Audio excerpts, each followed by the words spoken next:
Welcome back to Jenny Reads. So as you can see from the title of the video, today we're going to be talking about Barnes & Noble again. A couple of things that I found out recently on a recent trip to Barnes & Noble, and I walked out asking myself, why is this happening?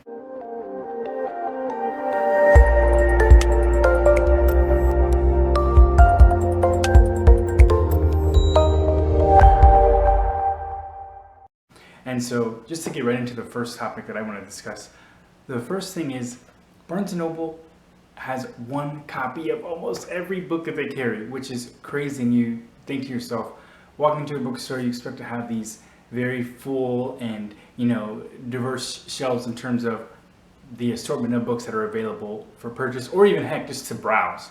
And that is definitely not the case with Barnes & Noble. I don't know why this is. I don't really have a rationale that I can come up with, aside from fewer books on the shelves means fewer books that they're having to return to publishers.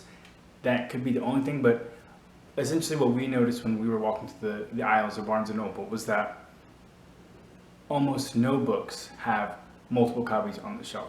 And this is not just in one section of the store. This is not just in one genre. This is not one book that we're looking at. This is over and over and over. You would pull a book from the shelf and you're thinking, oh, well, maybe I want this one. And if, God forbid, two people want the exact same book in the store, could not get it. Now, I will say there were a few exceptions, but these were largely the bargain price books, which they're literally just trying to get rid of, and then also the super bestsellers that everybody knows about. Like one example, I believe, was The Martian. They had quite a few copies of that one. I had The Queen's Gambit. They had maybe like 5.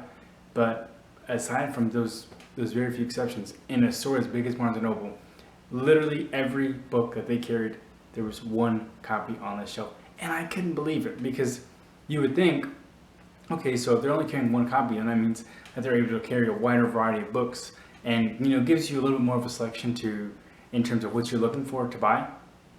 That would be wrong. And why is that? Because they face out so many of their books on the shelves that the shelves are basically half empty. So if you had all the books on the shelves, similar to have mine, just spines out, they've got to be half empty, because those books that are faced out, if you take that off, that's like 3 books, 4 books, 5 books that you could have on the shelf that you do not have on the shelf, because there's only one copy of the book. So the only thing that I can think of is that it has to be a price thing, has to be they're sending a lot of books back to publishers. I'm sure that's probably the least favorite thing for them to do, is having to send books back to publishers, but that has to be the reason, because I cannot think of anything else.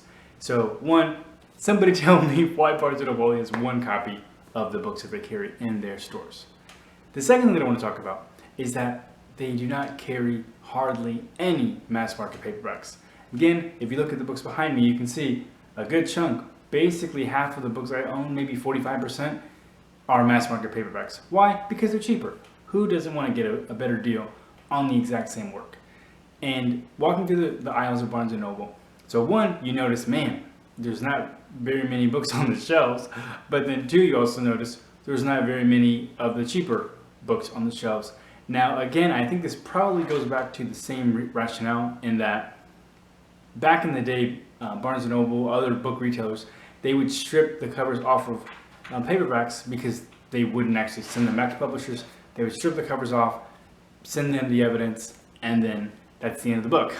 So I would think, because I think Half Price is very similar in this, in that they would get very few mass market paperbacks from publishers, and so I would imagine that's probably the same reason for Barnes & Noble, only because obviously the margins are much lower when you're looking at mass market paperbacks. A book that's selling for $8 or $9, you're not going to be able to make very much off of it. So I get that part of it. I don't really understand why it's almost zero that you're finding on the shelves, because people want those books. A lot of people want mass market paperbacks, myself included, but going to Barnes & Noble, you're not going to find them. And there's a bunch of trade paperbacks. There's obviously a million hardcovers that are being sold way overpriced. You're paying the MSRP price for books that are sometimes a year, 2, 5 years old. Doesn't really make sense. But if you're looking for mass markets, you are not going to find them at Barnes & Noble. And I guess I get that a little bit more than just having one copy of the books that they carry on their shelves.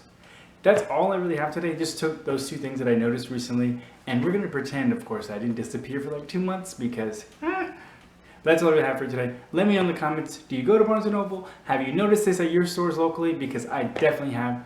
And let me know in the comments. I'll see you next time.